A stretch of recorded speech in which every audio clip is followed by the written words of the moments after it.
नमस्कार, हमारे चैनल में आपका स्वागत है। मैं हूं रामचंद्र मौर्य।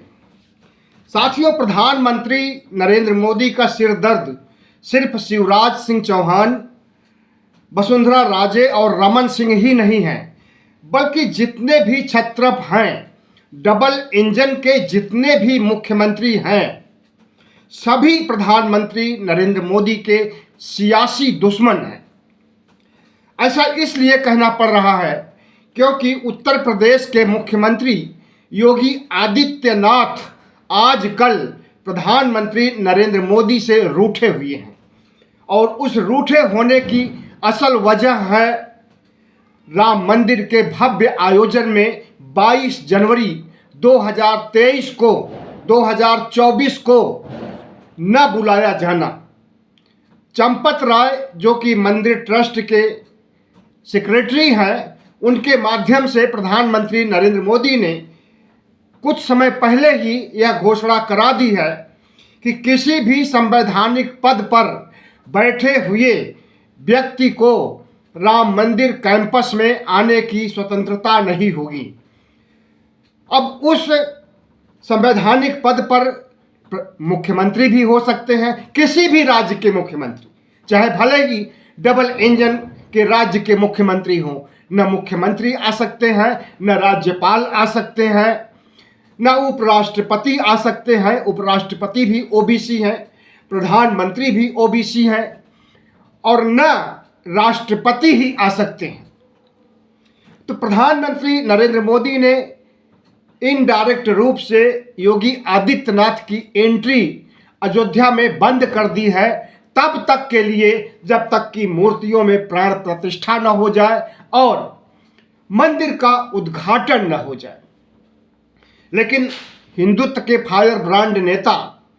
जिनकी छवि ही हिंदुत्व से चमकी है और उस हिंदुत्व को बनाए रखना चाहते हैं और उस उग्र हिंदुत्व के नेता माने जाते हैं, और अगर कोई उग्र हिंदुत्व का नेता है और वो राम के मंदिर में, राम के कैंपस में, राम की प्राण प्रतिष्ठा में न जाए, उसे न बुलाया जाए, तो कहाँ बर्दाश्त कर सकता है। योगी आदित्यनाथ भी बर्दाश्त करने के मूड में नहीं है और प्रधानमंत्री नरेंद्र मोदी और अमित शाह से दो चार करने के लिए मन बना चुके हैं। रस्साकसी का दौर चल रहा है। ऐसे में देखा यह जा रहा है कि भारतीय जनता पार्टी के अंदर जितने भी अंतर्द्वंद हैं, जितने भी कलह हैं, वे सब उभर करके सामने आ रहे हैं। एक तरफ वरुण गांधी राहुल गांधी से मुलाकात कर रहे हैं और भारतीय जनता पार्टी को छोड़ करके कांग्रेस में आने की जुगत बना रहे हैं, और दूसरी तरफ जितने भी कांग्रेसी भारतीय जनता पार्टी में, एक दो राज्य में नहीं, सभी राज्यों में भारतीय जनता पार्टी को ज्वाइन किया था 2014 से 2019 तक, अब वे सब लौट रहे हैं कांग्रेस में, क्योंकि भारतीय जनता पार्टी की नैया डूबते हुए नजर आ रही है। और कहा जाता है कि जब जहाज में, पानी की जहाज में जब पोल होता है, छेद होता है, तो सबसे पहले उसकी आहट चूहों को मिलती है और वो चूहे नाव से, यान से निकल करके भागते हैं। तो वही छटपटाहट, वही भागने की फितरत भारतीय जनता पार्टी में है। जो कांग्रेसी नेता भारतीय जनता पार्टी में शामिल हुए थे, उन्हें जो कहा गया था वो वाजिब अधिकार, पद, प्रतिष्ठा भारतीय जनता पार्टी में मिल नहीं सका, इसलिए वे कांग्रेस की ओर रुख कर रहे हैं। मध्य प्रदेश में, छत्तीसगढ़ में, दिल्ली में, लगभग सभी राज्यों में जो कांग्रेसी टूट करके गए थे भारतीय जनता पार्टी में, उनकी घर वापसी हो रही है। लेकिन भारतीय जनता पार्टी का जो अंतर्द्वंद है, जो संघर्ष है, वो सबसे बड़ा संघर्ष यही है कि योगी और अमित शाह के बीच आज से नहीं, जब से योगी को मुख्यमंत्री बनाया गया है उत्तर प्रदेश का 2017 से,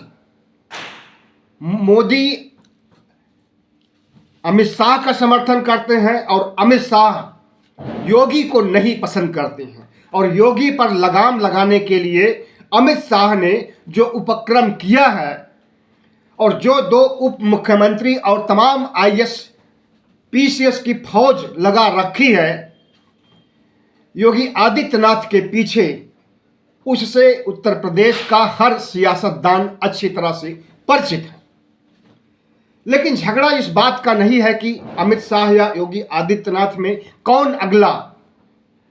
प्रधानमंत्री बनेगा। नरेंद्र मोदी के रिटायरमेंट के बाद, नरेंद्र मोदी के झोला उठा लेने के बाद कौन प्रधानमंत्री बनेगा, असल दौड़ तो यही थी योगी और शाह में। शाह चाहते हैं कि हम मोदी के नज़दीकी आज से नहीं 2002 से मुख्यमंत्री बनने के पहले, गुजरात का मुख्यमंत्री बनने के पहले से नरेंद्र मोदी के सहयोगी हैं। और अगर रिटायरमेंट मोदी का आता है तो हमारा कब्जा बनता है,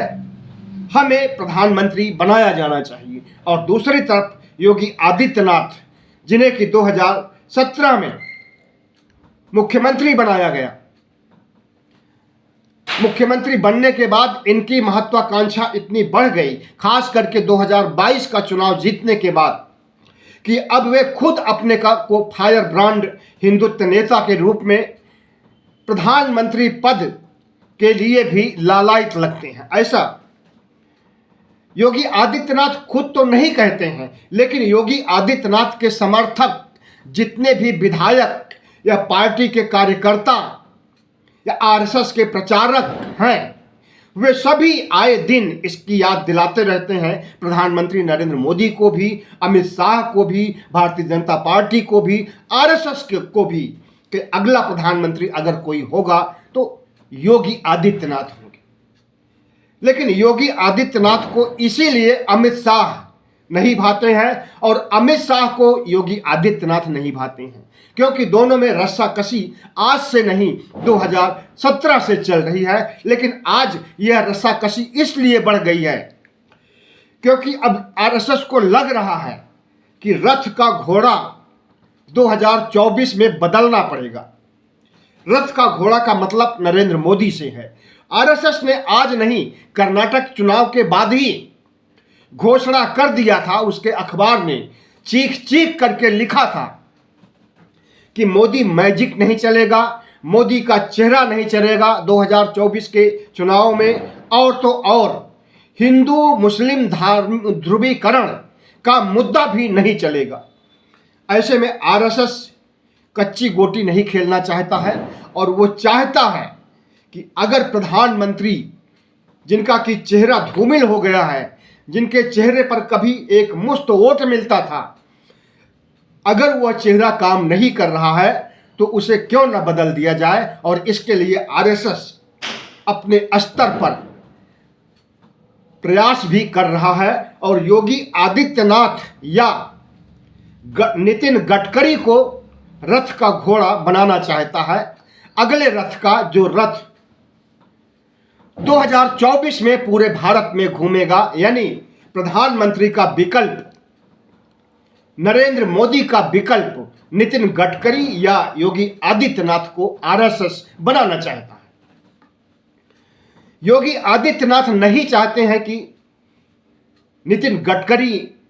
उनके रेस में, उनके दौड़ में, प्रधानमंत्री पद की दौड़ में शामिल हो। इसके लिए आरएसएस से संघर्ष कर रहे हैं योगी आदित्यनाथ और आरएसएस को यहां तक धमकी दे रहे हैं कि आपने ही हमें 2017 में मुख्यमंत्री पद पर बैठाया था उत्तर प्रदेश में, एक कट्टर हिंदुत्व के प्रचारक के रूप में हमने काम किया था और उसी आधार पर। तो आज जब प्रधानमंत्री पद की दौड़ शुरू हो गई है और आरएसएस को यह लगने लगा है कि नरेंद्र मोदी 2024 की नैया नहीं पार करा सकते हैं और वह चेहरा बदलना चाहता है, तो वह चेहरा क्यों न योगी आदित्यनाथ को बनाया जाए। बस इसी बात से योगी आदित्यनाथ से भड़के हुए हैं मोदी भी और शाह भी। अब इसी समय जब राम मंदिर का उद्घाटन होना है तो प्रधानमंत्री नरेंद्र मोदी ने चंपत राय के माध्यम से योगी आदित्यनाथ को राम मंदिर के उद्घाटन में आने या मूर्तियों की प्राण प्रतिष्ठा में आमंत्रित किए जाने, निमंत्रित किए जाने या किसी भी संवैधानिक पद पर बैठे व्यक्ति को नहीं आमंत्रित किया जा रहा है, चाहे वो देश का राष्ट्रपति ही क्यों ना हो। हालांकि राष्ट्रपति को एक नहीं अनेक बार नजरअंदाज किया गया है, वो चाहे राम मंदिर का उद्घाटन करने की बात रही हो, उद्घाटन नहीं शिलान्यास करने की बात 2020 में रही हो, तत्कालीन राष्ट्रपति कोविंद को नहीं बुलाया गया। रामनाथ कोविंद अछूत से थे, दलित थे, नीच थे, इसलिए उन्हें नहीं बुलाया गया। और वही बातें, वही शर्तें आज के राष्ट्रपति पर भी लागू होती है कि वो दलित हैं, आदिवासी हैं, शूद्र हैं और सबसे बढ़ करके एक विधवा महिला है। विधवा महिला को हिंदू धर्म में हेय दृष्टि से देखा जाता है और पूरा का पूरा हिंदू वांग्मय विधवाओं के खिलाफ या विधवाओं का सिर मुड़ा करके उन्हें व्रत उपवास के लिए बाधित करना, भीख मांगने के लिए बाधित करना, ऐसा हिंदू धर्म में प्रचारित किया गया है, प्रसारित किया गया है और हिंदू धर्म के कड़े नियमों से को उनके ऊपर लागू किया गया है। और जब राष्ट्रपति खुद विधवा है तो वह राम मंदिर के उद्घाटन में,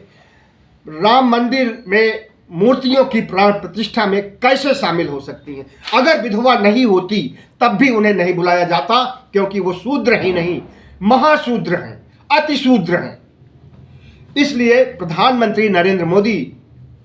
शूद्रता के आधार पर, नीचता के आधार पर राष्ट्रपति और उपराष्ट्रपति को नजरअंदाज कर रहे हैं। लेकिन उस शूद्रता में योगी आदित्यनाथ तो नहीं आते हैं, या और भी जितने इनके छत्रप हैं, वसुंधरा राजे भी नहीं आती हैं, रमन सिंह भी नहीं आते हैं, माना कि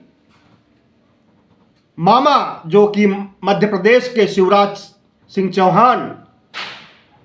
वो भी नीच में आते हैं क्योंकि ओबीसी हैं। लेकिन अगर ओबीसी को भी नीच माना जाएगा तब तो प्रधानमंत्री खुद ओबीसी हैं और हर ओबीसी को हिंदू धर्म की वर्ण व्यवस्था नीच ही मानती है, शूद्र ही मानती है। तो प्रधानमंत्री नरेंद्र मोदी जब ओबीसी है तो वो नीच भी है और शूद्र भी है। तो क्या एक नीच और शूद्र से राम मंदिर का उद्घाटन कराना सही होगा? क्या कोई शंकराचार्य, जितने भी 4-5 चारों कोनों में भारत के बैठे हुए शंकराचार्य हैं, वे इस बात की अनुमति देंगे? क्या वे अंदर से, अंतर्मन से इस बात की अनुमति देंगे कि एक शूद्र और एक नीच प्रधानमंत्री, जो कि ओबीसी अपने को कहता है, वह राम मंदिर का उद्घाटन करे और वह मूर्तियों में प्राण प्रतिष्ठा करे? तो क्या इसे शंकराचार्य, मठाधीश, साधु संत स्वीकार करेंगे? और अगर स्वीकार करेंगे तो भारी मन से स्वीकार करेंगे। भारी मन से स्वीकार करने का मतलब है कि आज प्रधानमंत्री नरेंद्र मोदी प्रधानमंत्री हैं और प्रधानमंत्री पद का जितना उन्हें अहंकार है और जिस तरह से दुनिया के देशों में तथा कथित रूप से उन्होंने डंका बजाया है और विश्व गुरु बनने का दावा किया है, इनका आईटी सेल, इनकी पार्टी जिस तरह से इन्हें विश्व गुरु के रूप में चिन्हित कर रही है, उससे आम आदमी परिचित है। तो प्रधानमंत्री नरेंद्र मोदी जिस तरह से अपने राम से ज्यादा अपने आप को महिमा मंडित कर रहे हैं और इस महिमा मंडन के क्रम में कोई भी मुख्यमंत्री या उपराष्ट्रपति या राष्ट्रपति या किसी भी संवैधानिक पद पर बैठा हुआ व्यक्ति अयोध्या में 22 जनवरी को प्रवेश नहीं कर सकता है। इस बात को सख्ती से लागू करने के लिए अपने मंत्रियों को और अपने सुरक्षा गार्डों को और अपने सशस्त्र बलों को उन्होंने तैनात कर दिया है। और इस प्रक्रिया में योगी आदित्यनाथ, जो कि उत्तर प्रदेश में है, अयोध्या उत्तर प्रदेश में है, और अयोध्या एक नहीं अनेक बार, सैकड़ों बार जा चुके हैं जब से मंदिर बनना शुरू हुआ है। तो क्या योगी आदित्यनाथ मानेंगे? क्या वे प्रधानमंत्री नरेंद्र मोदी की रखी गई शर्तों को या रखे गए उसूलों को, या जो उन्होंने जबरदस्ती मनाही कर रखी है संवैधानिक पदों पर बैठने के लिए, क्या इन चीज़ों को मानेंगे? क्या वे बैरिकेड तोड़ करके आगे नहीं बढ़ेंगे? हमें तो लगता है निश्चित ही बढ़ेंगे, और इस क्रम में कोई भी उनके सामने आएगा तो उसको ध्वस्त करते जाएंगे, और या फिर उत्तर प्रदेश की कमान, मुख्यमंत्री पद को त्याग करके और गोरखपुर लौट जाएंगे। क्योंकि योगी आदित्यनाथ के बारे में जाना जाता है कि ये न सिर्फ कट्टर हिंदू हैं, बल्कि एक जिद्दी किस्म के इंसान भी हैं, एक सनकी किस्म के इंसान भी है। जो सनक इन्हें सवार हो जाती है, उसके आगे नैतिकता, अनैतिकता, मानवीयता, अमानवीयता सब कुछ ध्वस्त हो जाती है। ऐसे में यह कहना कि प्रधानमंत्री नरेंद्र मोदी की एक तरफा चल रही है, और वो जिस तरह से 2019, खास करके 19, वैसे तो 2014 से ही उनका अहंकार सिर चढ़ करके बोल रहा है, लेकिन 2019 से जो उन्होंने प्रक्रिया अपनाई है, अपनी पार्टी के लोगों को ही नजरअंदाज किया है, अपनी पार्टी में बैठे लोगों को ही नीचे गिराने का काम किया है, अपनी पार्टी के मुख्यमंत्रियों को ही नजरअंदाज करने का काम किया है, और उन्हें मुख्यमंत्री पद का चेहरा बनाने से इनकार किया है। इसे आप अच्छी तरह से जानते हैं। तो यह भी जान लीजिए कि प्रधानमंत्री नरेंद्र मोदी अकेले ही उत्तर प्रदेश की 80 सीटें जीत करके नहीं ला पाएंगे। अगर योगी आदित्यनाथ को नाराज किए तो योगी आदित्यनाथ सकारात्मक परिणाम देने, या जो उनका मिशन 80 चल रहा है कि 80 सीटों पर 72 पर 2014 में और 62 पर 2019 में जीत हुई थी, उसे 80 में 80 मिशन 80 के नाम से योगी आदित्यनाथ प्रचारित कर रहे हैं, और सभी 80 सीटों पर दावेदारी पेश कर रहे हैं 2024 के चुनाव के लिए। तो मिशन 80 की तरफ बढ़ रहे हैं योगी आदित्यनाथ, और इनका कद छोटा करने पर लगे हैं प्रधानमंत्री नरेंद्र मोदी। इन्हें हिंदुत्व का ब्रांड बनने से भी रोक रहे हैं, और अयोध्या जाने तक में, प्रवेश करने तक से अगर गुरेज कर रहे हैं प्रधानमंत्री, तो इसका सीधा सा अर्थ है कि प्रधानमंत्री नरेंद्र मोदी नहीं चाहते कि वे उत्तर प्रदेश के मुख्यमंत्री बने रहें। और यहां तक चर्चा हो रही है कि 2024 के लोकसभा चुनाव के बाद योगी आदित्यनाथ को मुख्यमंत्री पद से हटा दिया जाएगा और केशव मौर्य को लाया जाएगा, ताकि उत्तर प्रदेश में जो ओबीसी कार्ड राहुल गांधी ने खेला है उसे बखूबी भुनाया जा सके, और उत्तर प्रदेश में राहुल गांधी का ओबीसी कार्ड न चलने पाए। इसलिए ओबीसी को मुख्यमंत्री बनाने के लिए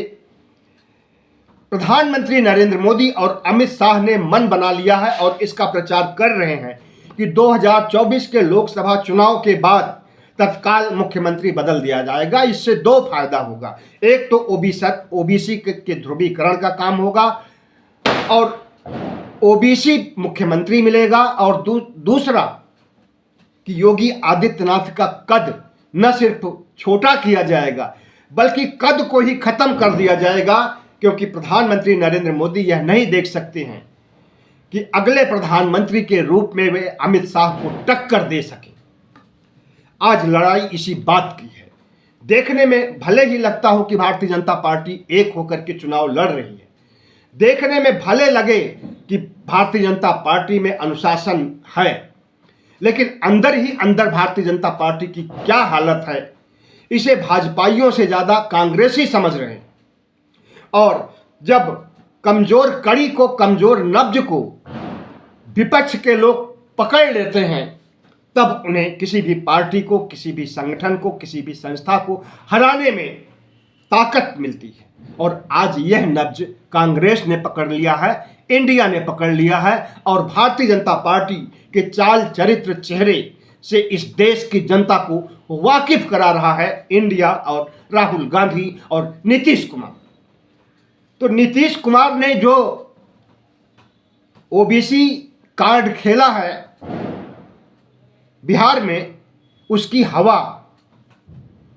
उत्तर प्रदेश तक आ रही है और देखिएगा कि थोड़े समय में उत्तर प्रदेश के ओबीसी का ध्रुवीकरण होगा। उसमें अखिलेश यादव भी शामिल होंगे, उसमें राहुल गांधी भी शामिल होंगे और जो सबसे बड़ा हब वोटों का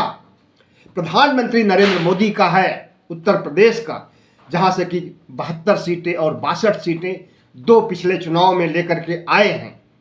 वहीं पर मात देने का काम ओबीसी कार्ड करने जा रहा है। और बिहार की हवा, बिहार की ओबीसी क्रांति को उत्तर प्रदेश में लाने की भरसक कोशिश की जा रही है और प्रधानमंत्री नरेंद्र मोदी इसी बात से डरे हुए हैं कि राहुल गांधी ने उनकी कमजोर नब्ज पर हाथ रख दिया है और अगर ओबीसी को जाति न मान करके खुद ओबीसी हैं और अपने को मोदी लिखते हैं, प्रधानमंत्री नरेंद्र मोदी, उनका कहना है कि जब से ओबीसी कार्ड राहुल गांधी ने खेला है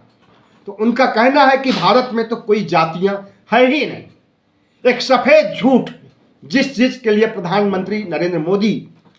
कुख्यात हैं कि झूठे प्रधानमंत्री हैं, ऐसे झूठ को वो बार बार बोलते हैं। और अगर वो कह रहे हैं कि भारत में कोई जाति व्यवस्था ही नहीं है तो इससे बड़ा झूठ क्या हो सकता है। और अगर वो मान रहे हैं कि गरीब ही एक वर्ग है और गरीबी ही प्रमुख है, तो प्रधानमंत्री नरेंद्र मोदी इन 10 सालों में इस देश को विकसित करने के लिए, गरीबी हटाने के लिए कितना काम किए, उल्टा उन्हीं से सवाल पूछा जाएगा और पूछा जा रहा है। तो घोसी के चुनाव परिणामों से एक बार फिर वाकिफ कर दिया गया है भाजपा के आला कमान को कि जो हाल वहां पर घोसी में हुआ है, वहां पर ठाकुरों का एक मुश्त वोट गायब, ब्राह्मणों का एक मुश्त वोट गायब, क्षत्रियों का, वैश्यों का एक मुश्त वोट गायब, और वो सारा वोट जाकर के समाजवादी पार्टी के नेता को मिला। तो अगर यही स्थिति होगा, घोसी अपने को दोहराएगा, तो 80 सीट के बजाय जो मिशन 80 चल रहा है 8 पर भी अटक सकती है भारतीय जनता पार्टी। अब देखना है कि अखिलेश यादव और कांग्रेस प्रमुख राहुल गांधी, कांग्रेस प्रमुख मल्लिकार्जुन खड़गे में किस तरह की केमिस्ट्री बनती है। अभी तो अच्छे संकेत नहीं मिल रहे हैं, लेकिन इंडिया के नेता, वो चाहे नीतीश कुमार हो, वो चाहे उद्धव ठाकरे हो, वो चाहे शरद पवार हो, अरविंद केजरीवाल हैं, सब के सब लगे हुए हैं अखिलेश और कांग्रेस के बीच समन्वय स्थापित करने के लिए। लेकिन यह समन्वय कब स्थापित होगा और कब ओबीसी का मुद्दा जोर शोर से उत्तर प्रदेश में हावी करके प्रधानमंत्री नरेंद्र मोदी को शिकस्त देने के लिए उत्तर प्रदेश की 80 सीटों पर कब चैलेंज करते हैं और कब इनका चुनाव धुआंधार शुरू होता है, यह तो देखने की बात है। लेकिन अभी इतना ही कहा जा सकता है कि प्रधानमंत्री नरेंद्र मोदी, अमित शाह और योगी आदित्यनाथ में सियासी दुश्मनी बढ़ गई है और एक दूसरे की टांग खिंचाई कर रहे हैं। और इतिहास इस बात को का गवाह है कि जिस पार्टी का पतन होना होता है, जिस राजवंश का पतन होना होता है, उस राजवंश में सबसे पहले अंदरूनी विद्रोह, अंदरूनी कलह और संघर्ष ही नंबर 1 होता है, तभी उस पार्टी का विनाश होता है। बहुत बहुत धन्यवाद। हमारे चैनल को सब्सक्राइब कीजिएगा, लाइक कीजिएगा और शेयर कीजिएगा।